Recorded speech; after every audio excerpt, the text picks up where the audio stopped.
व्याख्यामुद्रां करधरसिजैः पुस्तकं शङ्खचक्रे बिभ्रद्भिन्नस्फटिकरुचिरे पुण्डरीके निषण्णः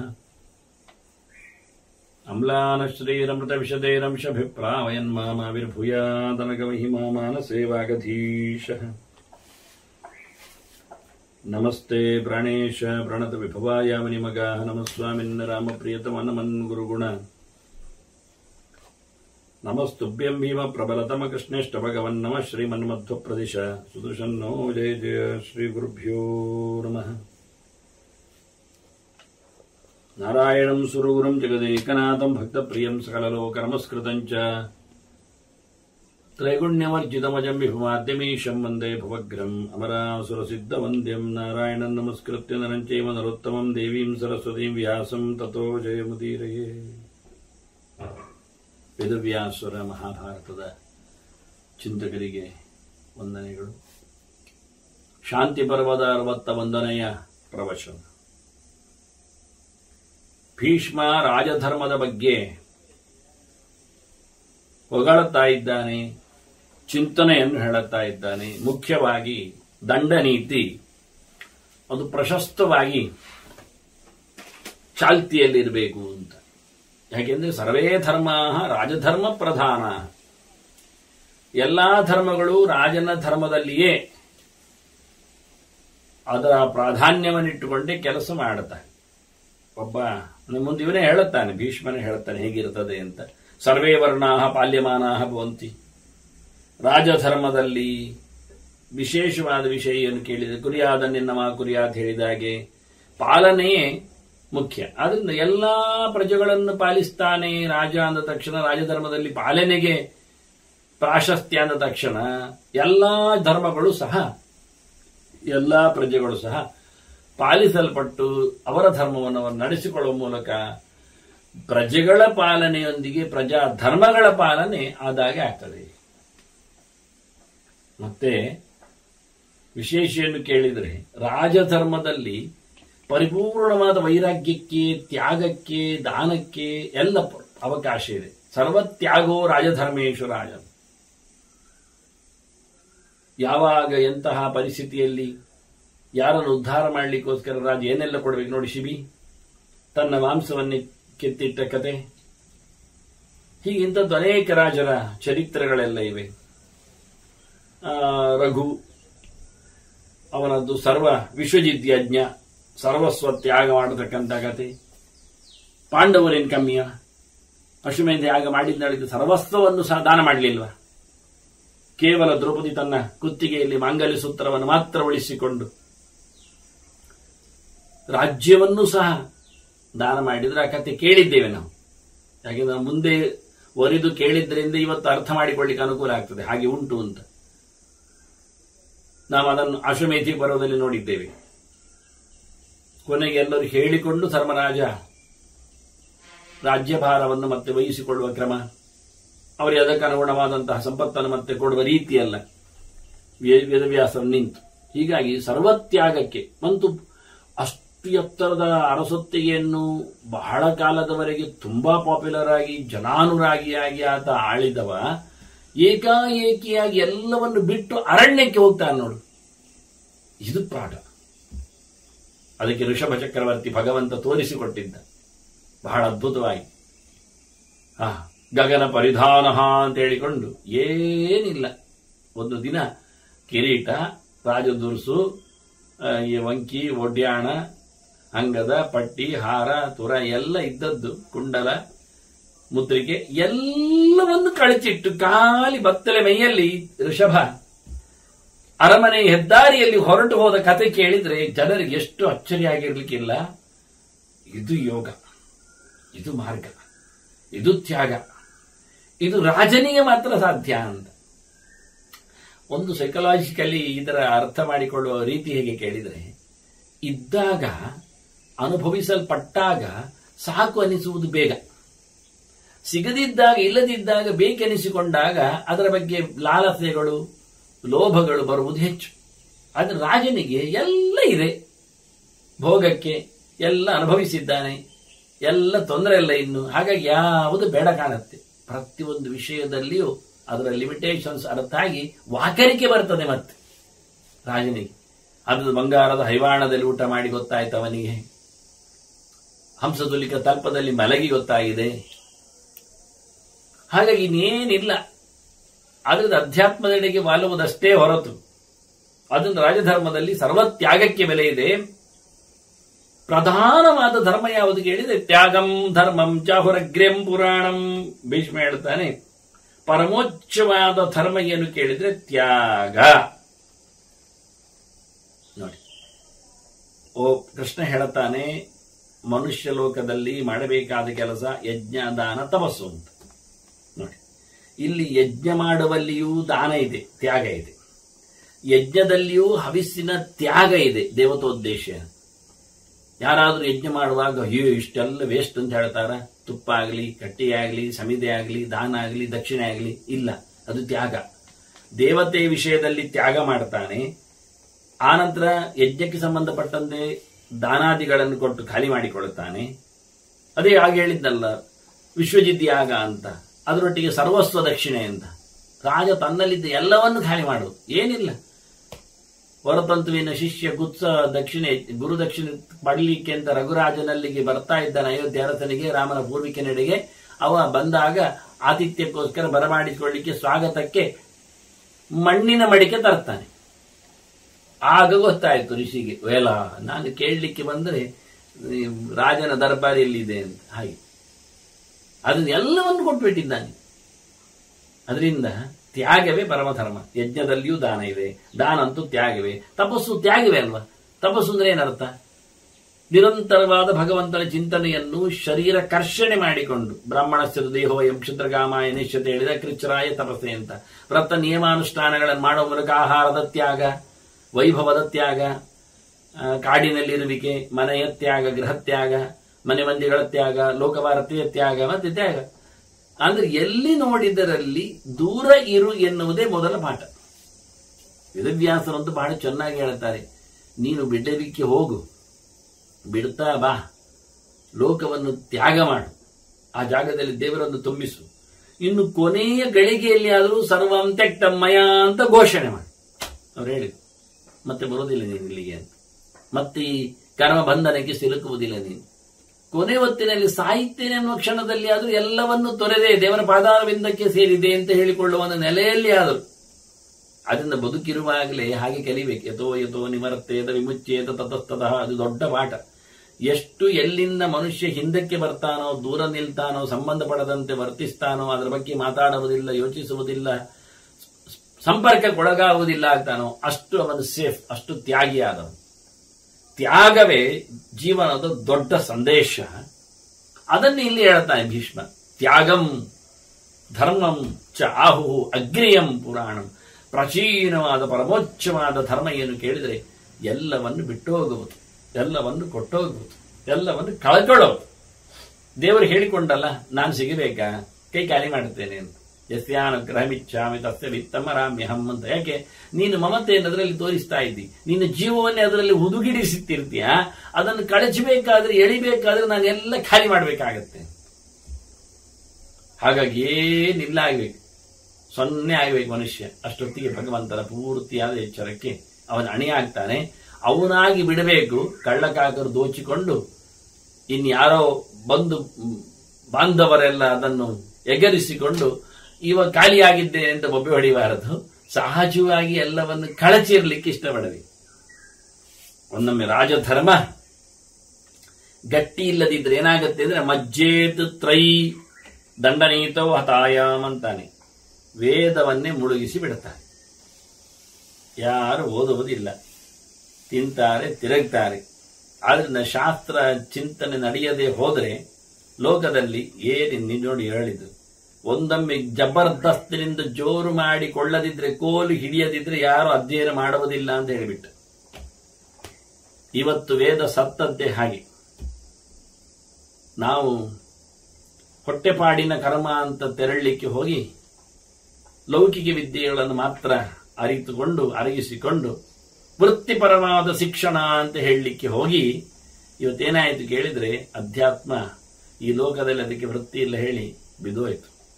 ಅನ್ನ ದಂಡ ನೀತಿ ಗಡಸು ಇಲ್ಲದಿದ್ರೆ ಎಲ್ಲಿಯೂ ಸಹ ವಿದ್ಯೆಯ ಚಿಂತನೆ ನಡೆಯುವುದಿಲ್ಲ ಅಂತ ಹೇಳಿಬಿಡ್ತಾನೆ. ಅದರಿಂದ ಸರ್ವೇ ಧರ್ಮ ಪ್ರಕ್ಷಯೇಯು ವಿರುದ್ಧ, ಎಲ್ಲ ವಿರೋಧಗಳೇ ಉಂಟಾಗ್ತವೆ. ಓದುವುದು ಎಲ್ಲರಿಗೂ ಉಂಟಲ್ವ, ಹಾಗಾಗಿ ವಿರುದ್ಧ ಧರ್ಮಗಳು ಶುರುವಾಗ್ತವೆ. ಯಾರು ಓದಬಾರದವರು ಓದ್ತಾರೆ. ವೇದ ಸತ್ತರೆ ವೇದೋಕ್ತವಾದ ಕರ್ಮಗಳು ಸತ್ತಾಗಿ ಯಜ್ಞಯಾಗಗಳು ಇಲ್ಲ ಆಗ್ತವೆ. ಯಜ್ಞಯಾಗಗಳು ಇಲ್ಲ ಅಂತ ಆದರೆ ಅದಕ್ಕೆ ಸಂಬಂಧಪಟ್ಟಂತಹ ಎಲ್ಲ ಪ್ರಕ್ರಿಯೆಗಳು, ದಾನ ದಕ್ಷಿಣೆಗಳು, ಈಗ ಯಜ್ಞಕ್ಕೆ ಯೂಪ ಬೇಕಲ್ವಾ, ಅನೇಕ ಕಂಬಗಳು ಪಶು ಕಟ್ಟಲಿಕ್ಕೆ. ಅದನ್ನೇನಾಯ್ತು, ಅದರೊಟ್ಟಿಗೆ ಯಜ್ಞ ಸಲಕರಣೆಗಳುಂಟು, 10 ಸಲಕರಣೆಗಳಿವೆ, ಸ್ಪ್ಯಾ ಮುಂತಾದ್ದೆಲ್ಲ, ದರ್ವಿ ಅಥವಾ ಸುಲ್ಸರವಾದಿಗಳು, ಚಷಕಾದಿಗಳೆಲ್ಲ, ಇವೆಲ್ಲ ಶಿಲ್ಪ ವಿಚಿತ್ರವಾದ ಬೇರೆ ಬೇರೆಯಾದ ಮರಗಳಿಂದ ಆಗುವಂಥದ್ದು, ಪಾಲಾಶ, ಖಾದರ, ಖದಿರ, ಅಶ್ವತ್ಥ ಮುಂತಾದ್ರಿಂದ.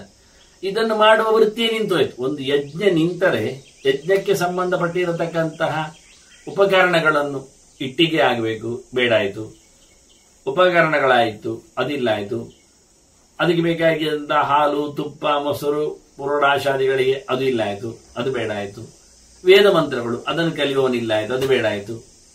ಅದನ್ನು ಹೇಳಿಕೊಡ್ತಕ್ಕಂಥ ವ್ಯವಸ್ಥೆ, ತಂತ್ರ, ಚಿಂತನೆ, ವ್ಯವಸ್ಥಿತವಾದಂತಹ ಅದನ್ನು ಆಯಾಮದಲ್ಲಿ ಅಳತೆಯಲ್ಲಿ ಕುಳ್ಳಿರಿಸುವ ಕತೆ, ಅದು ಇಲ್ಲ ಆಯಿತು. ಆ ವೃತ್ತಿ ಇಲ್ಲ. ಅಂದರೆ ವೇದದ ಒಟ್ಟಿಗೆ ಕಲಪ ಇತ್ಯಾದಿಗಳ ಶಾಸ್ತ್ರಗಳ ಉಪಯೋಗ ಆಗಬೇಕು. ಎಷ್ಟು ಬಿದ್ದೋಯ್ತು ನೋಡಿ. ಒಂದು ಕಡೆಯಿಂದ ಶಿಲ್ಪವೇ, ದಾರು ಶಿಲ್ಪಗಳೇ ಬಿದ್ದೋದವು. ಒಂದು ಕಡೆಯಿಂದ ಮಣ್ಣಿನಿಂದ ಮಾಡತಕ್ಕಂತಹ ಇಟ್ಟಿಗೆ ಮುಂತಾದ ವ್ಯವಸ್ಥೆಗಳಲ್ಲಿ ಕಮ್ಮಾರರ ಕೆಲಸ ನಿಂತೋಯ್ತು. ಇನ್ನು ಕೃಷಿ, ಗೋರಕ್ಷೆ, ವಾಣಿಜ್ಯದಲ್ಲಿ ವ್ಯವಹಾರಗಳ ವ್ಯಾಪಾರಿಗಳ ದನ ಸಾಕುವರ ಅದು ಕತೆ ನಿಂತೋಯ್ತು. ಅದ್ರ ಒಂದು ಬ್ರಾಹ್ಮಣ ಧರ್ಮ, ವೇದ, ಯಜ್ಞ ನಿಂತೋದ್ರೆ ಅದರಲ್ಲಿ ಇತ್ತ ಕಡೆಯಲ್ಲಿ ವೈಶ್ಯ ಸಮಾಜ, ಇತ್ತ ಕಡೆಯಲ್ಲಿ ಪರಿಕರ್ಮ ಸಮಾಜ ಎಲ್ಲ ಚದುರಿ ಹೋಗ್ತವೆ, ಕಷ್ಟಪಡ್ತಾರೆ, ಇಲ್ಲ ಆಗ್ತವೆ. ಆದ್ರಿಂದ ಎಲ್ಲ ಧರ್ಮಗಳು ವಿರುದ್ಧ ಆಗ್ತವೆ, ಒಂದಕ್ಕೊಂದು ಸಂಕರ ಆಗ್ತದೆ, ಇಲ್ಲ ಆಗಿ ಹೋಗ್ತದೆ ಅಂತ. ಏನಾಯ್ತು ನಿಮಗೆ ಧರ್ಮ ಸಂಕರ ಆದ್ರೆ? ಯಾರಾದ್ರೂ ಏನಾದ್ರೂ ಮಾಡಿಕೊಟ್ರೇನು? ಓದದಿದ್ರೇಗೆ, ತಪ್ಪು ಓದಿದ್ರೇನು, ಯಾರಾದ್ರೂ ಬಳಸಿದ್ರೇನು ಕೇಳಿದ್ರೆ ನೋಡಿ, ಈ ಪ್ರಾಕೃತರು, ಸಂಸ್ಕಾರ ಇಲ್ಲದವರು, ಸಾಮಾನ್ಯರು, ಬೇಕಾದ್ರೆ ಬಾಲಿಶರು, ಮಕ್ಕಳ ಆಟಿಕೆಯವರು ಪ್ರಾಣಿ ಪಕ್ಷಿಗಳನ್ನು, ಮರಮಟ್ಟಗಳನ್ನು ಸುಮ್ಮನೆ ಕಡಿತಾರೆ, ಹಿಂಸಿಸ್ತಾರೆ, ಬಡಿತಾರೆ ಅಂತ ಇಟ್ಕೊಳ್ಳುವ. ಏನಾಯ್ತು ನಿಮಗೆ? ಅವ್ರು ನೋಡ್ಕೊಳ್ಳಿ ಹೇಳಿದ್ರೆ, ನಿಮಗಲ್ಲ ಕೇಳಿದ್ರೆ ಅದು ತಪ್ಪು. ಸುಮ್ಮನೆ ಯಾವ ಪಕ್ಷಿಗಾಗ್ಲಿ, ಪ್ರಾಣಿಗಾಗ್ಲಿ, ಕ್ರಿಮಿಕೀಟಗಳಿಗಾಗ್ಲಿ ಸುಮ್ಮನೆ ಹಿಂಸೆ ಮಾಡುವಂತಿಲ್ಲ. ಪ್ರಕೃತಿಯಲ್ಲಿ ಅವುಗಳು ಇರಬೇಕು. ಒಂದು ರೀತಿಯ ಸಮತೋಲನವನ್ನು ಕಾಪಾಡಲಿಕ್ಕೆ ಅವರು ಬೇಕು. ನಮಗೆ ಗೊತ್ತಿಲ್ಲ ಅವುಗಳ ಯೂಸೇಜ್ ಅಷ್ಟು. ಅದನ್ನ ಸಾಮಾನ್ಯನಿಗೆ, ಒಬ್ಬ ಧರ್ಮಾತ್ಮನಿಗೆ ಪ್ರತಿಯೊಂದರಲ್ಲಿ ಜೀವಜಾತಗಳ ಮತ್ತು ಅವುಗಳ ಪ್ರತಿಯೊಬ್ಬರ ಬದುಕು ಬೇಕು ಅಂತ ಅನಿಸಿಕೊಳ್ಳುವವನಿಗೆ ಈ ಹಿಂಸೆ ಕಾಣುವಾಗ ಕಷ್ಟ ಆಗ್ತದೆ. ಯಥಾ ಜೀವಾ ಪ್ರಾಕೃತೈ ವಧ್ಯಮಾನ ಧರ್ಮಾಶ್ರಿತಾನಾಂ ಉಪಪೀಡನಾಯ. ಡೈರೆಕ್ಟ್ ಅವರಿಗೆ ನೋವಾಗದಿದ್ರು ಇಂಡೈರೆಕ್ಟ್ ಆಗಿ ಅದನ್ನು ಕಾಣುವಾಗ, ಪ್ರಕೃತಿಯ ಇತರ ಪ್ರಾಣಿ ಪಕ್ಷಿಗಳನ್ನು ಹಿಂಸೆ ಮಾಡುವುದನ್ನು ಕಂಡಾಗ ಒಬ್ಬ ಧರ್ಮಾತ್ಮನಿಗೆ ಬಹಳ ಬೇಸರ ಆಗ್ತದೆ. ಹಾಗೆಯೇ ಶುದ್ಧವಾದ ಧರ್ಮವನ್ನು ನಡೆಸಿಕೊಡದೆ, ಧರ್ಮವನ್ನು ತಪ್ಪಾಗಿ ದುಡಿಸಿಕೊಂಡು, ಹೇಳದ ಧರ್ಮಗಳನ್ನು ಮಾಡುತ್ತಾ, ಹೇಳಿದ ಧರ್ಮಗಳನ್ನು ಯಾರೋ ಮಾಡುತ್ತಾ, ವ್ಯತ್ಯಾಸಗೊಳಿಸ್ತಾ ಒಂದ ಮಾಡಿದಾಗ ಶುದ್ಧವಾದ ಧರ್ಮಾತ್ಮನಿಗೆ ಬೇಸರ ಆಗತ್ತೆ, ಅನ್ಯಾಯ ಆಗತ್ತೆ, ಹೆಚ್ಚು ಕಡಿಮೆ ಕಾಣುತ್ತೆ ಅಂತ. ನನಗೆ ಕೆಲವೊಮ್ಮೆ ನಾಚಿಕೆ ಆಗುವುದು, ಮತ್ತೆ ಇದನ್ನು ಕಂಡು ಆಶ್ಚರ್ಯ ಆಗುವುದಾಗಿ. ಈಗ ಬ್ರಹ್ಮ, ಕಲಶ, ಅಭಿಷೇಕ 3 ಶಬ್ದ ಬಂತು ನಿಮಗಿಲ್ಲಿ ಅಲ್ವಾ?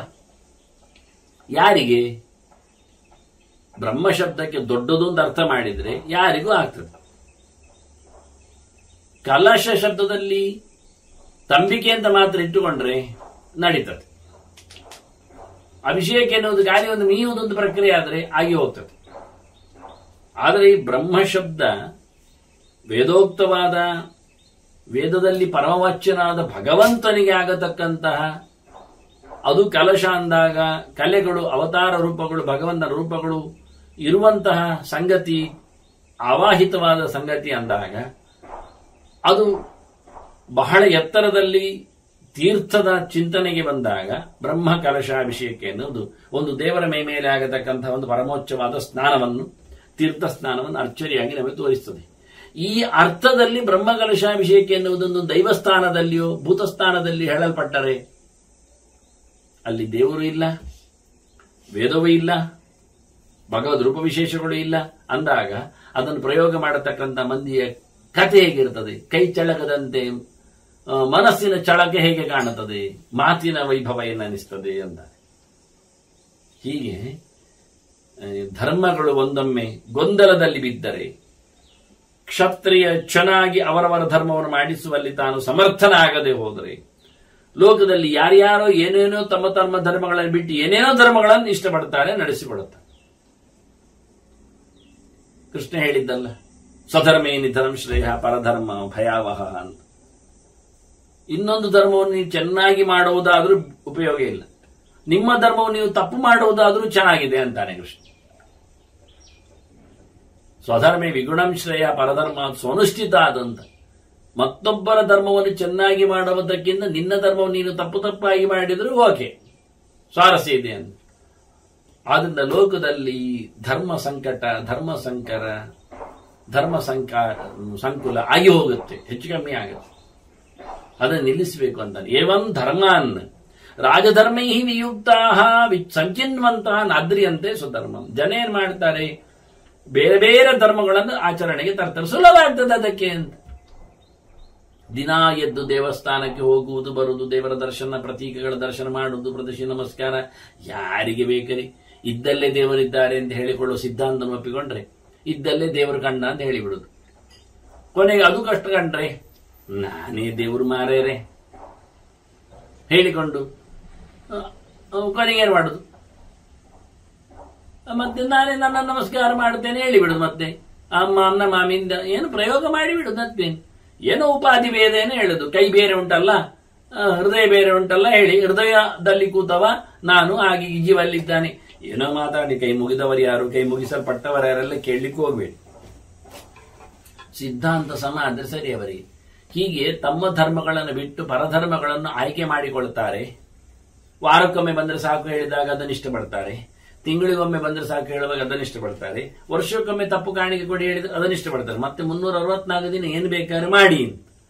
ಇಂಥದ್ದು ಜಾಳು ಜಾಳಾದ ಧರ್ಮಗಳೆಡೆಗೆ ತಮ್ಮನ್ನು ತಾವು ತೆರೆದುಕೊಳ್ಳುತ್ತಾರೆ. ಆದ್ದರಿಂದ ಪ್ರಧಾನವಾಗಿ ರಾಜ ಎಲ್ಲರ ಧರ್ಮಗಳನ್ನು ಮಾಡಿಸುವಲ್ಲಿ ಸಮರ್ಥನಾಗಬೇಕು. ಸರ್ವೇ ಧರ್ಮಾಃ ರಾಜಧರ್ಮೇಶು, ಎಲ್ಲಾ ಧರ್ಮಗಳು ರಾಜಧರ್ಮದಲ್ಲೇ ದೃಷ್ಟಾಹ ಚೋಕ್ತಾಹ ಎಲ್ಲ ಅರ್ಥ ಇವೆ, ಕಾಣುತ್ತವೆ.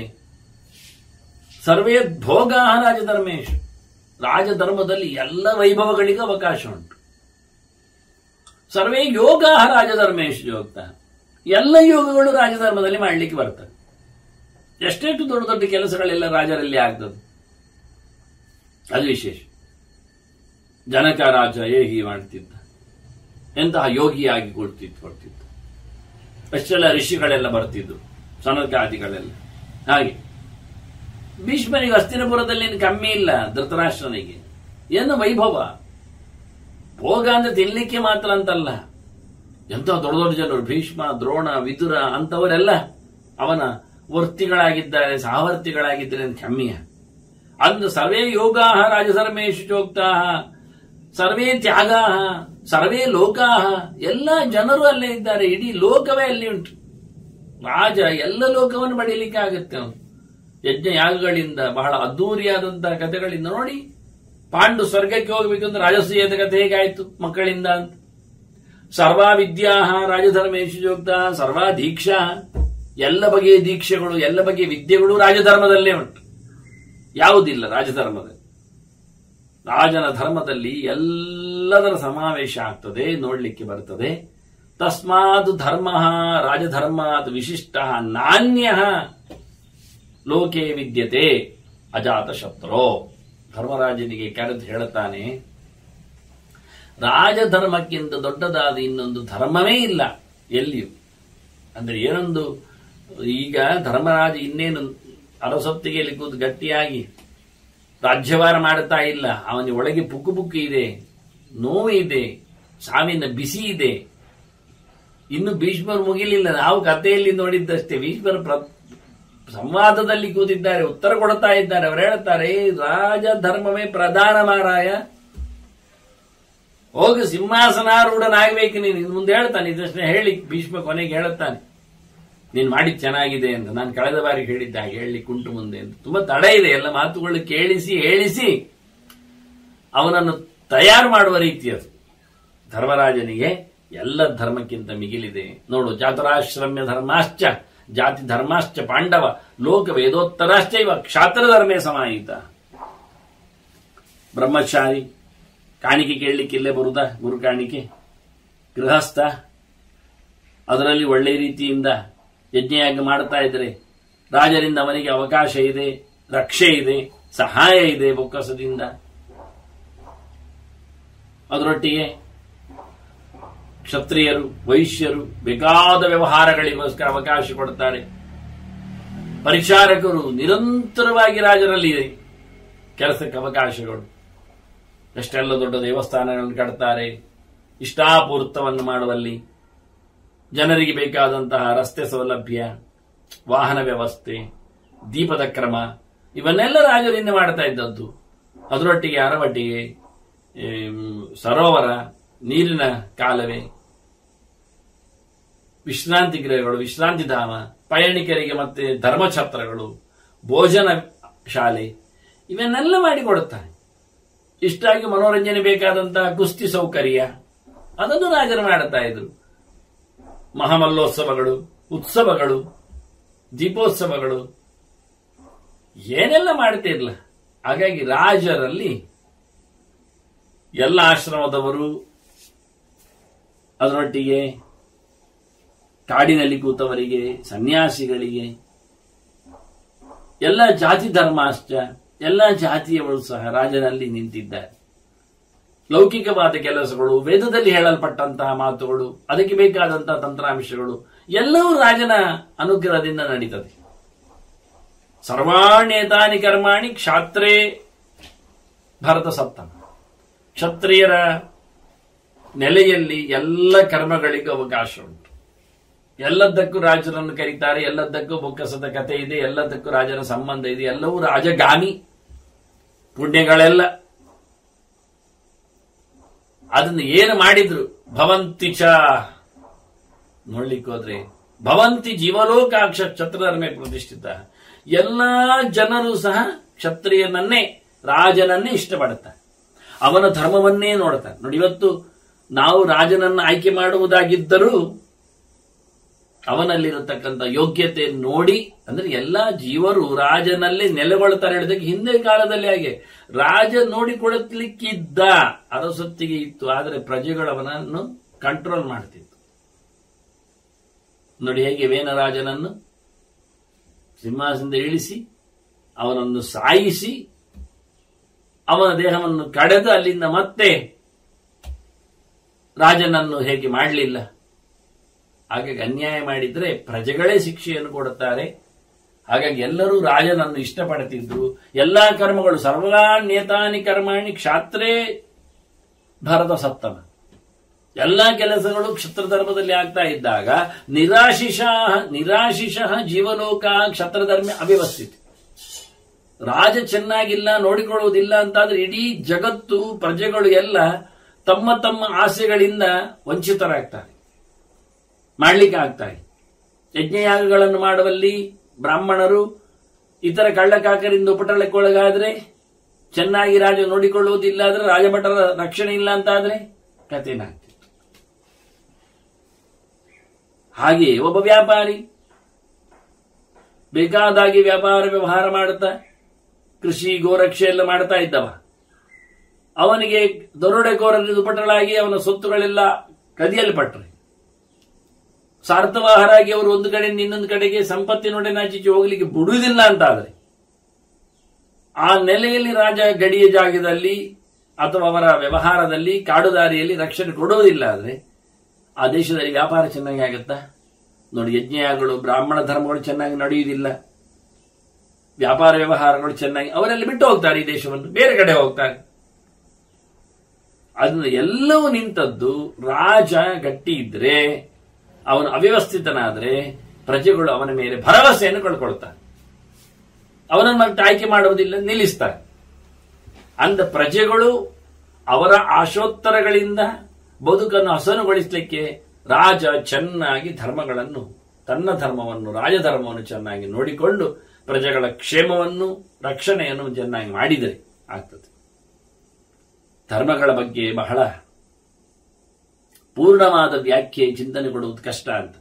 ಅಪ್ರತ್ಯಕ್ಷ ಬಹುದ್ವಾರ ಧರ್ಮಂ ಆಶ್ರಮವಾಸಿನ, ಅವರವರ ಧರ್ಮಗಳು ನೋಡಿಕೊಳ್ಳುವಾಗ ಬೇರೆ ಬೇರೆ ಮುಖಗಳಿವೆ, ತುಂಬ ಆಯಾಮಗಳಿಂದ ಕೂತಿರುತ್ತದೆ. ಧರ್ಮ ಅಂದ್ರೆ ಅಷ್ಟು ಸುಲಭ ಅಲ್ಲ, ಪಕ್ಕ ನೋಡ್ಲಿಕ್ಕೆ ಬರುವುದಿಲ್ಲ. ಒಬ್ಬೊಬ್ಬರು ಒಂದು ರೀತಿಯಲ್ಲಿ ಇರ್ತದೆ, ಒಂದೊಂದು ಕಾಲದಲ್ಲಿ ಒಂದು ಬಗೆ ಇರ್ತದೆ. ಆದ್ರೆ ಏನ್ ಮಾಡ್ತಾರೆ, ಕೆಲವರು ಈ ಧರ್ಮವನ್ನು ನೋಡಿ ತಮ್ಮ ಮೂಗಿನ ನೇರಕ್ಕೆ ಅದನ್ನು ಎಳೆದುಕೊಂಡು ಹಾಳು ಮಾಡ್ಲಿಕ್ಕೆ ಇರ್ತಾರೆ. ಪ್ರದೂಷೆಯಂತೆ ತದ್ ಭಾವಂ ಆಗಮೈರೇವ ಶಾಶ್ವತ. ಈ ಶಾಶ್ವತವಾದಂತಹ ಧರ್ಮವನ್ನು ಮಾತುಗಳಿಂದಲೇ ಬಡಿತಾರೆ, ತಪ್ಪು ಇಂಟರ್ಪ್ರಿಟೇಷನ್ಗಳಿಂದ, ಮತ್ತೆ ಕೆಲವೊಮ್ಮೆ ದುಷ್ಟ ಆಗಮಗಳಿಂದಲೂ. ಶಾಸ್ತ್ರ ಎಲ್ಲವೂ ಶಾಸ್ತ್ರ ಅಲ್ಲ. ಕೃಷ್ಣ ಹೇಳುವಾಗ ತಸ್ಮಾ ಶಾಸ್ತ್ರಂ ಪ್ರಮಾಣಂತೆ ಎಂದ. ಶಾಸ್ತ್ರ ಪ್ರಮಾಣ ಹೇಳ್ತಾನೆ. ಯಾವುದು ಶಾಸ್ತ್ರ? ಹಾಗಾದ್ರೆ ಚೋರಶಾಸ್ತ್ರ ಪ್ರಮಾಣ ಆಗ್ತದೆ ಅಂತವಾ?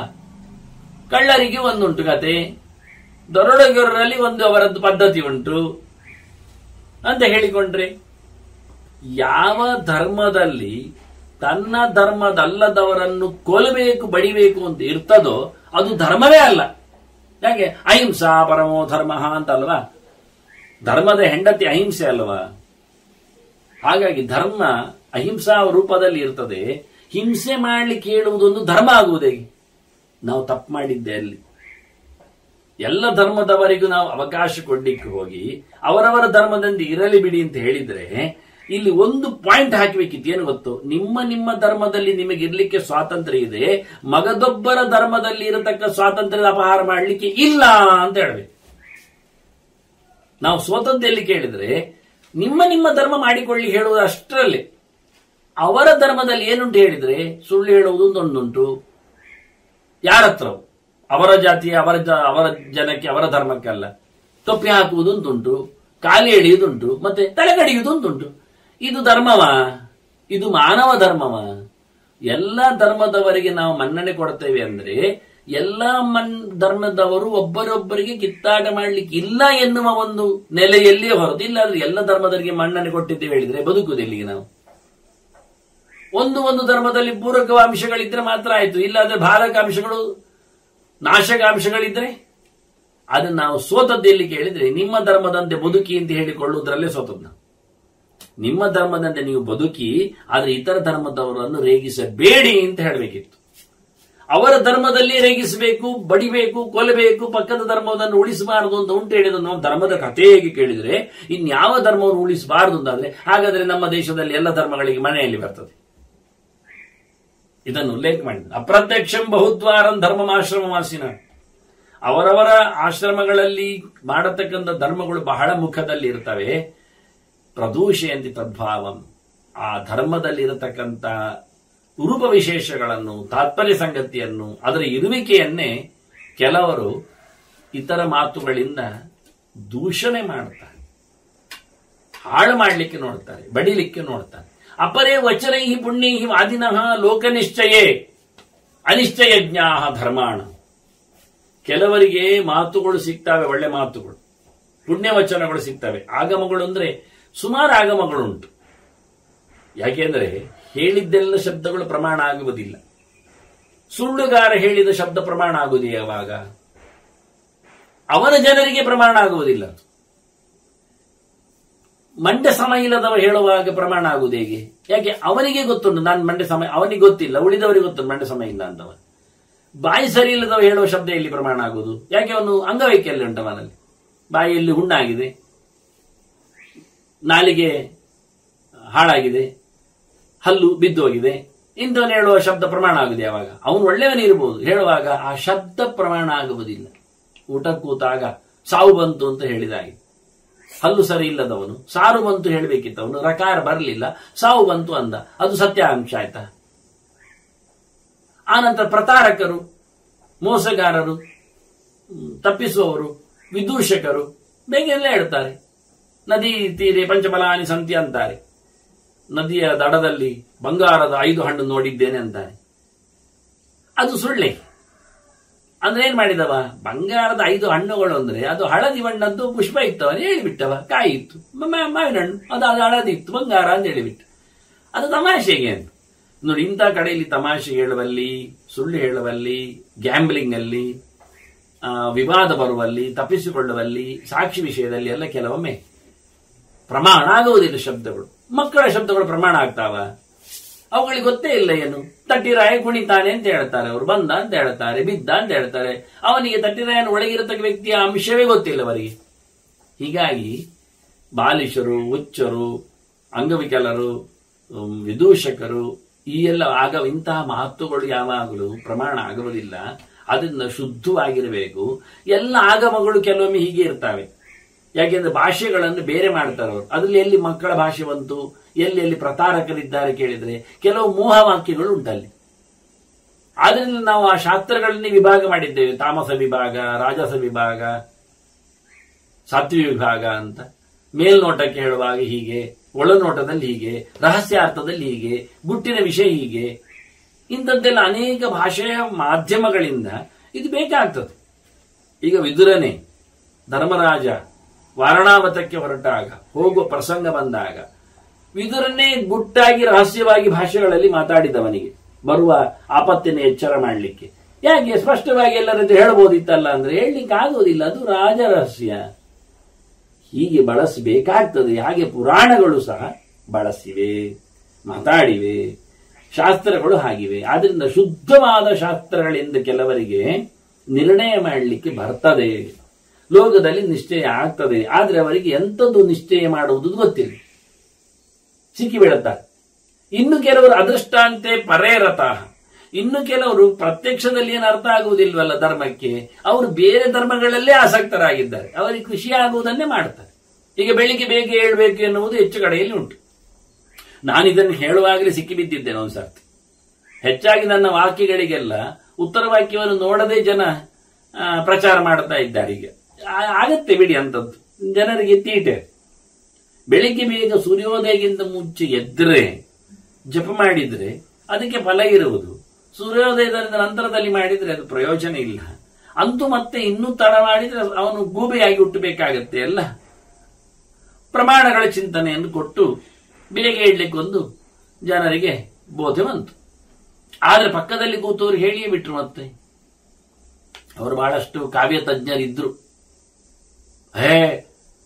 ಬೆಳ್ಳಂ ಬೆಳಗ್ಗೆ ಬೀಳತಕ್ಕಂತಹ ಬ್ರಾಹ್ಮಕಾಲ, ಆ ನಂತರದಲ್ಲಿ ಉಷಕಾಲ, ಮತ್ತೆ ಸೂರ್ಯೋದಯದ ಕಾಲದಲ್ಲಿ ಎಲ್ಲ ಬೀಳತಕ್ಕ ಸ್ವಪ್ನಕ್ಕೆ ಸದ್ಯ ಫಲ ಇದೆ ಅಂತ ಉಂಟು.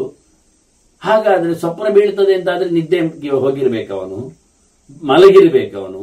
ನೀವು ಹೇಳಿದಾಗ ಎದ್ದು ಮಿಂದು ಜಪ ಮಾಡುವ ಕಥೆಯಲ್ಲಿಲ್ಲ. ಒಂದು ಮಿಂದು ಜಪ ಮಾಡುವಾಗ ಅವನಿಗೆ ಸ್ವಪ್ನ ಬೀಳುವುದು ಅಲ್ಲಲ್ಲ.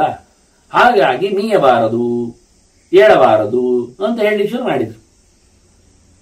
ನೋಡಿ, ಈಗ ಅದಕ್ಕೂ ಪ್ರಮಾಣ ಕೊಡ್ತಾ ಇದ್ದಾರಲ್ಲ ಅವರು. ಸ್ವಪ್ನಾಧ್ಯಾಯವನ್ನು ಉಲ್ಲೇಖ ಮಾಡ್ತಾ ಇದ್ದಾರೆ. ಇರಬಹುದು, ತಪ್ಪಲ್ಲ.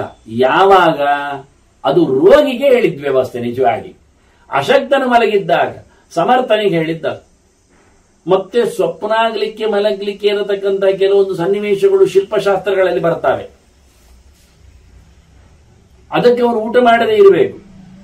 ಗಡ್ದೂಟ ಮಾಡಿಕೊಂಡ್ರೆ ಏನೇನೋ ಸ್ವಪ್ನಗಳು ಬೀಳುತ್ತವೆ. ಅವನು ಉಪವಾಸ ಇರಬೇಕು, ನಾರಾಯಣ ಜಪ ಮಾಡ್ತಾ ಇರಬೇಕು ಅವನು. ಮತ್ತೆ ಅಂತ ಜಪ ಮಾಡ್ತಾ ಇದ್ದವನು ನಿದ್ದೆಗೆ ಬಿದ್ದಾಗ ಎಲ್ಲ ವ್ಯವಸ್ಥೆಗಳೆಲ್ಲ. ಅದರಿಂದ ಸುಲಭ ಇಲ್ಲ.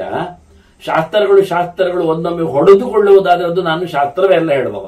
ಒಂದು ಸಾವಕಾಶ ನಿರವಕಾಶದಿಂದ ಅರ್ಥ ಸರಿ ಮಾಡ್ಲಿಕ್ಕೆ. ಅದನ್ನ ಧರ್ಮವನ್ನು ಇಲ್ಲಿ ಕೊಲ್ತಾರೆ ಜನ, ತಮಗೆ ಬೇಕಾದ ಹಾಗೆ ಮಾಡಿಕೊಂಡು ಹೋಗ್ತಾರೆ. ಆದ್ರಿಂದ ರಾಜ ಪ್ರಬುದ್ಧನಾಗಿ ಇದು ಧರ್ಮ ಅಂತ ನಿಶ್ಚಯ ಮಾಡ್ಲಿಕ್ಕೆ ಕೂತ್ಕೊಳ್ಬೇಕು. ರಾಜಧರ್ಮದಲ್ಲಿ ಪ್ರತ್ಯಕ್ಷ ಸುಖಭೂಯಿಷ್ಟಂ ಆತ್ಮಸಾಕ್ಷಿಗಮಚ್ಚಲಂ ಸರ್ವಲೋಕಹಿತಂ ಧರ್ಮಂ ಕ್ಷತ್ರಿಯೇಷು ಪ್ರತಿಷ್ಠಿತಂ. ರಾಜಧರ್ಮದಲ್ಲಿ ಪ್ರತ್ಯಕ್ಷವಾಗಿ ಅವನು ಸುಖಭೋಗಗಳನ್ನು ಅನುಭವಿಸುವ ವ್ಯವಸ್ಥೆ ಇದೆ. ಎಲ್ಲರನ್ನು ಚೆನ್ನಾಗಿ ನೋಡಿಕೊಳ್ಳಿಕ್ಕೆ ಉಂಟು, ಎಲ್ಲರಿಗೂ ಆನಂದ ಆಗುವಂತೆ ಇರಲಿಕ್ಕೆ ಉಂಟು. ತಾನು ಯಾರು ತನ್ನದು ಎನ್ನುವುದು ಹೇಳ್ತಕ್ಕಂಥ ತನಗೆ ತಾನು ಓಟು ಹಾಕಿಕೊಳ್ಳಿಕ್ಕೆ ಉಂಟು, ನೋಡಿಕೊಳ್ಳಿಕ್ಕೆ ಉಂಟು. ಅದರಲ್ಲಿ ಯಾವುದೇ ರೀತಿಯಾದ ಮೋಸ ವಂಚನೆ ಇಲ್ಲ. ಶುದ್ಧವಾದ ಧರ್ಮ ಅದು. ಎಲ್ಲ ಲೋಕಕ್ಕೂ ಹಿತವೇ ಅದರಲ್ಲಿ ಇರತಕ್ಕಂಥ ಪ್ರಧಾನ ಧರ್ಮ. ರಾಜಧರ್ಮೇಶು, ರಾಜಧರ್ಮದಲ್ಲಿ ಒಂದೊಮ್ಮೆ ಕೂತು ಬಿಟ್ರೆ, ಅಥವಾ ರಾಜಧರ್ಮೇಶು ಅನುಮತಾಹ ಲೋಕಾಹ ಸುಚರಿತೈ ಸಹ, ರಾಜನೊಟ್ಟಿಗೆ ಎಲ್ಲಾ ಲೋಕಗಳು ಸೇರಿವೆ, ಎಲ್ಲಾ ಪ್ರಜೆಗಳು ರಾಜಧರ್ಮದಲ್ಲಿ ಇಷ್ಟಪಡವೆ. ಆಗ ಅದ್ಭುತವಾದಂತಹ ರಾಜನ ಧರ್ಮ ಪ್ರತಿಷ್ಠೆ ಆಗಲಿಕ್ಕೆ ಕಾರಣ. ನಿನಗೆ ನಾನೊಂದು ಹಿಂದಿನ ಚರಿತ್ರೆಯನ್ನು ಹೇಳುತ್ತೇನೆ ಅಂತ ಭೀಷ್ಮ ಹೇಳ್ತಾನೆ ಧರ್ಮರಾಜನಿಗೆ. ಹೇಳಿದ್ದೇನೆ ಅಂತ ಹೇಳ್ತಾನೆ, ಯಾವತ್ತು ಹೇಳಿದ್ದಾನೆ ಗೊತ್ತಿಲ್ಲ. ಭೀಷ್ಮನು ಹೇಳಿದ್ದು ಧರ್ಮರಾಜನೇ ಹೇಳಿಕೊಂಡಿದ್ದಾನಲ್ಲ, ತುಂಬಾ ಹೇಳಿದ್ದಾರೆ ಭೀಷ್ಮರು ಹಿಂದೆ ಅಂತ. ಅದರಿಂದ ಹಿಂದೆ ನಿನಗೊಂದು ನಾನು ಮಾತು ಹೇಳಿದ್ದೇನೆ, ಅದ್ರ ಮುಂದುವರಿಕೆಯಲ್ಲಿ ಇದೆ ಅಂತ ಹೇಳಿಕೊಂಡು ನೆನಪಿಸ್ತಾರೋ. ಹೀಗೆ ಭೀಷ್ಮನ ಚರಿತ್ರೆಯಲ್ಲಿ ನಾನು ಕಳೆದ ಬಾರಿ ಹೇಳಿದ್ದೆ, ಅನೇಕ ಜನರ ಮಾತುಗಳು ನಮಗೆ ಸಿಗ್ತವೆ. ಒಂದು ಭೀಷ್ಮ ತನ್ನದಷ್ಟೇ ಅಲ್ಲದೆ ತನ್ನ ಮಾತಿಗೆ ಪೂರಕವಾಗಿ ಒಮ್ಮೆ, ಕೆಲವೊಮ್ಮೆ ಹೇಳಿದವರ ಮಾತಿಗೆ ಸಹಾಯಕವಾಗಿ ತನ್ನ ಮಾತನ್ನು ಇಲ್ಲಿ ಹೇಳುತ್ತಾನೆ. ಹಿಂದೆ ನಡೆದ ಒಂದು ಘಟನೆ ಚೆನ್ನಾಗಿದೆ ಅಂತ, ರಾಜಧರ್ಮದ ಬಗ್ಗೆ ಪ್ರೈಸಿಂಗ್ ಮಾತುಗಳು ಹೇಗೆ ಬಂದಿದ್ದಾವೆ ಇಲ್ಲಿ ಅಂತ. ಉದಾಹರಣದಂತೆ ರಾಜೇಂದ್ರ ನಿನಗೆ ಹೇಳಿದ್ದಲ್ಲ, ನೆನಪು ಮಾಡಿಸ್ತಾನ. ಹೇಳಿದ್ದೇನೆ ಅಂತ ಹೇಳ್ತಾನೆ, ಗೊತ್ತು ಮಾಡಿಸ್ತೇನೆ ಅಂತ ಹೇಳ್ತಾನೆ. ಯಥಾ ವಿಷ್ಣುಂ ಅಹೋಜಸಂ ಸರ್ವಭೂತೇಶ್ವರಂ ದೇವಂ ಬ್ರಾಹ್ಮಂ ನಾರಾಯಣಂ ಪುರ ಜಗ್ಮು ಸುಬಹುಶಃ ಶೂರಾ ರಾಜಾನಃ ದಂಡನೀತೈ. ನೋಡಿ, ದೊಡ್ಡ ಇತಿಹಾಸ ಭಾರಿ ಚೆನ್ನಾಗಿದೆ. ದೇವರ ಬಳಿಗೆ ಹಿಂದೆ ಬಹಳ ರಾಜರು ಹೋಗಿ ಸೇರಿದ್ರಲ್ವಾ, ಎಂತದಕ್ಕೆ? ರಾಜ್ಯಶಾಸ್ತ್ರ ಪಾಠ ಮಾಡಲಿಕ್ಕೆ, ಕೇಳಲಿಕ್ಕೆ, ದಂಡನೀತಿ ಶಾಸ್ತ್ರವನ್ನು ತಿಳ್ಕೊಳ್ಳಿಕ್ಕೆ, ಅದರ ಎಸೆನ್ಸ್ ಏನು, ಸಾರ ಏನು, ಅದರ ಬಗ್ಗೆ ಏನು, ತಾತ್ಪರ್ಯ ಏನು ಅಂತ ಹೇಳಲಿಕ್ಕೆ ಯಾರತ್ರ ಹೋದದ್ದು? ಯಥಾ ವಿಷ್ಣುಂ ಮಹೋಜಸಂ, ತುಂಬ ಪರಾಕ್ರಮಿಯಾಗಿ ನಿಂತ, ಯಾರಿಗೂ ಎಂದೂ ಮಣಿಯದ, ಎಲ್ಲರನ್ನೂ ಸೋಲಿಸುವ, ಎಂದೂ ಸೋಲರಿಯದ, ಬಹಳ ವಿಚಿತ್ರವಾದ ಓಜಸ್ಸು, ತೇಜಸ್ಸು, ಪ್ರಭಾವವುಳ್ಳಂತಹ ನಾರಾಯಣನ ಬಳಿಗೆ ಹೋದ್ರು. ವಿಷ್ಣುಂ ಮಹೋಜಸಂ ಸರ್ವಭೂತೇಶ್ವರಂ. ನಿಜವಾಗಿ ರಾಜರೇ ಜಗತ್ತಿಗೆ ಒಡೆಯರು, ದೇವರಡಿಯಾಗಿ ಹೋಗುದು. ನಾವು ರಾಜೇಶ್ವರ ಅಂತ. ಎಲ್ಲ ಪ್ರಾಣಿಗಳಿಗೂ, ಎಲ್ಲ ಜೀವಜಾತಗಳಿಗೂ, ಎಲ್ಲರಿಗೂ ಒಡೆಯವಲ್ವಾ? ಆವತ್ತು ಒಡೆಯ, ಇವತ್ತು ಒಡೆಯ, ನಾಳೆಯೂ ಒಡೆಯ. ಹಾಗಾಗಿ ಸರ್ವೋಚ್ಚನಾದ ಪರಮೋಚ್ಚನಾದ ಭಗವಂತನಡೆಗೆ ಹೋದ್ರು. ಅವನೇ ದೇವರು. ನಮಗೆ ದೇವರ ಕೆಲಸ ಅಂದ್ರೆ ನಾರಾಯಣನ ಕೆಲಸ ಅಂತ ಅರ್ಥ. ಇತರರು ದೇವತೆಗಳು, ದೇವರನ್ನು ತಿಳಿದವರು, ದೇವರನ್ನು ತಂದು ಪರಿಚಯಿಸುವವರು, ದೇವರೆಂದು ಹುಟ್ಟಿ ಬಂದವರು. ಅದನ್ನು ಏಕೋ ದೇವ, ಭಗವಂತ ಒಬ್ಬನೇ ಪ್ರಧಾನ, ಉಳಿದವರೆಲ್ಲ ಅಪ್ರಧಾನರು, ಅಸಿಸ್ಟೆನ್ಸ್ಗಳು, ಪರಿವಾರದವರು, ಅವರೆಲ್ಲ ಜೀವರೇ. ಮತ್ತೆ ಇವನು ಬ್ರಹ್ಮ ಅಂತ ಹೇಳ್ತೇವೆ ನಾವು, ನಾರಾಯಣ ಬ್ರಹ್ಮ ಅಂತ. ಅಥಾತೋ ಬ್ರಹ್ಮ ಜಿಜ್ಞಾಸ, ಹೌದು ಇವನೇ ಬ್ರಹ್ಮ. ವಿಷ್ಣುಂ ಮಹೋಜಸಂ ಸರ್ವಭೂತೇಶ್ವರಂ ದೇವಂ ಬ್ರಾಹ್ಮಂ ನಾರಾಯಣಂ ಪುರ. ನಾರಾಯಣನು ಇವನೇ, ಬ್ರಹ್ಮನು ಇವನೇ, ವಿಷ್ಣುವು ಇವನೇ, ದೇವನು ಇವನೇ. ಅದನ್ನ ಅವನಲ್ಲಿಗೆ ಎಲ್ಲರೂ ಸೇರಿದ್ದಾರೆ ಕಲಿಲಿಕ್ಕೆ ಅಂತ. ಪ್ರತಿಯೊಬ್ಬರು ತಮ್ಮ ತಮ್ಮ ನೆಲೆಯಲ್ಲಿನ ಧರ್ಮವನ್ನು ಅಲ್ಲಿ ಚಿಂತನೆಗೆ ತಂದಿಟ್ಟು ತುಲನೆ ಮಾಡಿ, ಒಂದು ರೀತಿಯಿಂದ ತುಲನಾತ್ಮಕ ಸ್ಟಡಿ ಇದು ಅಧ್ಯಯನ. ಏಕೈಕಮಾತ್ಮನ ಕರ್ಮ ತುಲಯಿತ್ವ ಆಶ್ರಮಂ ಪುನಃ ಮತ್ತೆ ಮತ್ತೆ ತಮ್ಮ ಆಶ್ರಮದಲ್ಲಿ ತಾವು ನಡೆಸತಕ್ಕಂಥ ಧರ್ಮವನ್ನು, ತಮ್ಮ ವಂಶ ಪರಂಪರೆಯಲ್ಲಿ ನೆಲೆಗೊಂಡಿರತಕ್ಕ ಧರ್ಮಗಳ ಬಗ್ಗೆ ಅಲ್ಲಿ ಹೇಳಿಸಿಕೊಂಡು, ವಿಮರ್ಶೆ ಮಾಡಿಕೊಂಡು, ಕಂಪ್ಯಾರಿಟಿವ್ಲಿ ಧರ್ಮದ ಪ್ರಾಶಸ್ತ್ಯವನ್ನಲ್ಲಿ, ಪರಮೋಚ್ಚತನವನ್ನಲ್ಲಿ ಕಂಡುಕೊಂಡವು. ರಾಜಾನಃ ಪರ್ಯುಪಾಸಂತ ದೃಷ್ಟಾಂತ ವಚನ ಸ್ಥಿತ. ನಾರಾಯಣ ಹೇಳಿದ ಮಾತಿಗೆ, ಶ್ರುತಿಗೆ, ಅವನ ಪ್ರಮಾಣಗಳಿಗೆ ಬದ್ಧರಾಗಿ ಅವರಲ್ಲಿ ಕೂತು. ಹೀಗೊಂದು ಚಿಂತನೆ ಹಿಂದೆ. ಅದು ಯಾವಾಗ ಏನಾಯ್ತು ಎಲ್ಲಿ ಕೇಳಿದ್ರೆ ಅದಕ್ಕೊಂದು ವ್ಯವಸ್ಥೆ ಹೇಳ್ತಾರೆ. ಸೃಷ್ಟಾಹ ಪುರ ಆದಿದೇವೇನ ದೇವಾಹ. ಭಗವಂತ ಹಿಂದೆ ಎಲ್ಲರನ್ನು ಸೃಷ್ಟಿ ಮಾಡಿದ್ದಾನೆ. ವಸುಗಳು, ರುದ್ರರು, ಆದಿತ್ಯರು, ಅಶ್ವಿನಿಗಳು, ವಿಶ್ವದೇವತೆಗಳು, ಹೀಗೆ ಗುಂಪು ಗುಂಪು ಅನುಕ್ತಗಳು, ಗುಂಪು ಗುಂಪು ದೇವತೆಗಳನ್ನೇ ಸೃಷ್ಟಿ ಮಾಡಿದ್ದಾನೆ. ಸೃಷ್ಟಿ ಮಾಡಿ ಆದೇಶ ಮಾಡಿದ್ದಾನೆ. ಆದೇಶ ಮಾಡಿ ಅವರೆಲ್ಲರೂ ಸಹ ಕ್ಷಾತ್ರೇ ಧರ್ಮೇ ವರ್ತಯಂತೆ ಚ ಬದ್ಧಾ. ಪ್ರತಿಯೊಬ್ಬರು ಕ್ಷತ್ರ ಧರ್ಮದಲ್ಲಿ ನೆಲೆಗೊಂಡವರು, ಗಟ್ಟಿಗರಾದವರು, ಚೆನ್ನಾಗಿ ಸಿದ್ಧಿಯನ್ನು ಪಡೆದವರು, ಪರಾಪಾಲನೆಯಲ್ಲಿ ಲೋಕಪಾಲನೆ ದಕ್ಷರಾಗಿ ನಿಂತು. ಆದ್ದರಿಂದ ಆರಂಭದಿಂದಲೂ ದೇವತೆಗಳನ್ನು ಭಗವಂತ ಸೃಷ್ಟಿಗೊಳಿಸಿ ಜಗತ್ತಿನ ರಕ್ಷಣೆಯಲ್ಲಿ ತೊಡಗಿಸಿದ್ದಾರೆ. ಅಸುರರ ಬಾಧೆಯನ್ನು ನಿವೃತ್ತಿಗೊಳಿಸಲು ಸುಗ ತಾನದಕ್ಕೆ ಸಹಾಯ ಮಾಡುತ್ತಾ ಇತ್ತು. ಇದಕ್ಕೊಂದು ನಡೆದ ಸಂವಾದದ ಘಟನೆಯ ಒಂದು ಚರಿತ್ರೆ ಎಲ್ಲಿ ಉಂಟು ಕೇಳಿದ್ರೆ, ಹೀಗೊಂದು ಆದದ್ದಕ್ಕೆ ಹಿಂದೊಮ್ಮೆ ಒಬ್ಬ ರಾಜ ಇದ್ದ. ಪುರಾ ವಸುಮತೀಪಾಲಃ ಯಜ್ಞಂ ಚಕ್ರೆ ದಿದೃಕ್ಷಯ. ಅವನು ಯಜ್ಞನನ್ನು ನೋಡ್ಲಿಕ್ಕೆ ಯಜ್ಞ ಮಾಡಿದ. ನೋಡಿ, ಯಜ್ಞ ನಾರಾಯಣ ನೋಡಬೇಕು ಅಂತ ಹೇಳಿಕೊಂಡು ಭಗವದ್ ದರ್ಶನಕ್ಕೋಸ್ಕರ ಹೋಮ ಹವನ ಮಾಡಿದ. ಯಾರವನು ರಾಜ? ಮಾಂಧಾತ ಅಂತ ಹೇಳ್ತಾರೆ. ಅನಾದಿ ಮಧ್ಯ ನಿಧನಂ ನಾರಾಯಣಂ ಪ್ರಭುಂ ದೈವಂ ನಾರಾಯಣಂ ಪ್ರಭು. ಯಾರನ್ನು ನೋಡಬೇಕು ಅವನಿಗೆ? ಯಜ್ಞದಲ್ಲಿ ಯಜ್ಞನಾರಾಯಣನು ಅನಾದಿ ಮಧ್ಯ ನಿಧನಂ, ಆದಿ ಮಧ್ಯ ಇಲ್ಲವನಿಗೆ, ಹುಟ್ಟದವನು ಸಾಯದವನು, ಅಂತವನನ್ನು ನಡುವೆ ಯಾವತ್ತು ಬಂದಿದ್ದಾನೆ ಹೇಳುವುದು ಹೇಗೆ? ಅದಂತಹ ಭಗವಂತನನ್ನು, ನಾರಾಯಣನನ್ನು, ಜಗದೊಡೆಯನನ್ನು ನೋಡ್ಲಿಕ್ಕೋಸ್ಕರ ಸರಾಜ ರಾಜಶಾರ್ದೂಲ ಮಾಂಧಾತ ಪರಮೇಶ್ವರಂ ದಿದೃಕ್ಷಯ. ಮಾಂಧಾತನು ಬಹಳ ದೊಡ್ಡ ಅರಸ. ಯಜ್ಞವನ್ನು ಮಾಡಿ ಭಗವಂತನೆಡೆಗೆ ತನ್ನನ್ನು ಸಮರ್ಪಿಸಿಕೊಂಡ. ಜಗಾಮ ಶಿರಸಾಪಾದವು ಯಜ್ಞೇ ವಿಷ್ಣೋರ್ ಮಹಾತ್ಮನಃ. ಯಜ್ಞ ಮಂಟಪದಲ್ಲಿ ಯಜ್ಞ ನಾರಾಯಣನಿಗಾಗಿ ತನ್ನನ್ನೇ ತಾನು ಸಮರ್ಪಿಸಿಕೊಂಡು ತಲೆ ಬಗ್ಗಿಸಿಕೊಂಡು ಭಗವಂತನನ್ನು ನೆನಪಿಸಿಕೊಳ್ಳುತ್ತಾನೆ.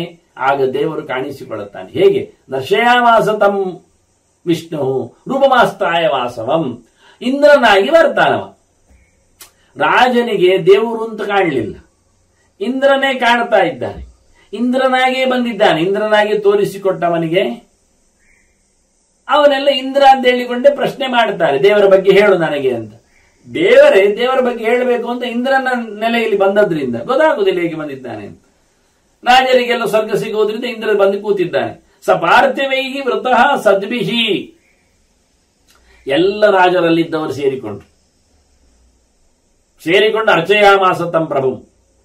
ಬಂದ ಇಂದ್ರನೊಳಗಂತೂ ಭಗವಂತ ಇದ್ದೇ ಇದ್ದಾನೆ, ಎಚ್ಚರ ಅವರಿಗುಂಟು.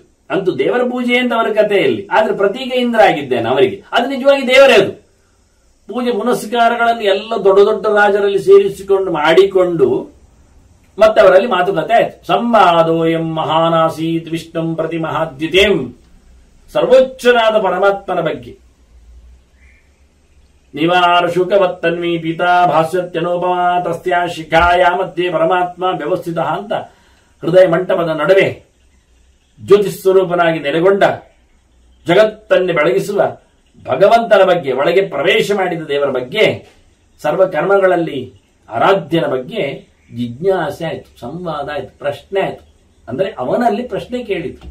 ಬಂದಿರುವ ಇಂದ್ರನಲ್ಲಿ ಹೇಳುದವನೇ ಅವರಿಗೆ ಈ ದೇವರು ಅಂತ ಗೊತ್ತೇ ಆಗೋದಿಲ್ಲ. ಬಂದವನು ಮಾತ್ರ ಇಂದ್ರ ರೂಪದಲ್ಲಿ ಭಗವಂತನೇ ಇದ್ದಾನೆ. ಹಾಗಾಗಿ ಬಹಳ ಚೆನ್ನಾಗಿಯೇ ಪ್ರಶ್ನೋತ್ತರ ನಡೆದಿದೆ, ಸಂವಾದ ಆಗಿದೆ. ಎಲ್ಲ ದೇವತೆಗಳು, ಎಲ್ಲ ರಾಜರು ಮಾಂಧಾತ್ರವನ್ನಿಟ್ಟುಕೊಂಡು ಸೇರಿ ದೇವರ ಬಗ್ಗೆ ಪ್ರಶ್ನೆ ಹಾಕಿದ್ದಾರೆ, ಚಿಂತನೆಯನ್ನು ತೊಡಗಿದ್ದಾರೆ. ಆ ದೇವರಲ್ಲಿಯೇ ಕೂತು ಕೇಳ್ತಾನೆ, ಆದ್ರೆ ಇಂದ್ರನಲ್ಲಿ ಕೇಳುತ್ತಾ ಇದ್ದಾನೆ. ಇಂದ್ರ ಮತ್ತು ಮಾಂಧಾತ್ರವಿನ ಸಂವಾದ ಇದು ಲೋಕದಲ್ಲಿ ನೋಡ್ಲಿಕ್ಕೆ ಹೋದ್ರೆ ಅದರ ಕಥೆ ಏನಾಯ್ತು, ಏನು ಪ್ರಶ್ನೆ ಕೇಳಿ ಏನು ಉತ್ತರ ಬಂತು ಎನ್ನುವುದನ್ನು ಮುಂದಿನ ಚಿಂತನೆಯಲ್ಲಿ ನೋಡುವ ತೊಂದರೆಗಳು. ಶ್ರೀಕೃಷ್ಣ ನಾರಾಯಣ ನಾರಾಯಣ ನಾರಾಯಣ.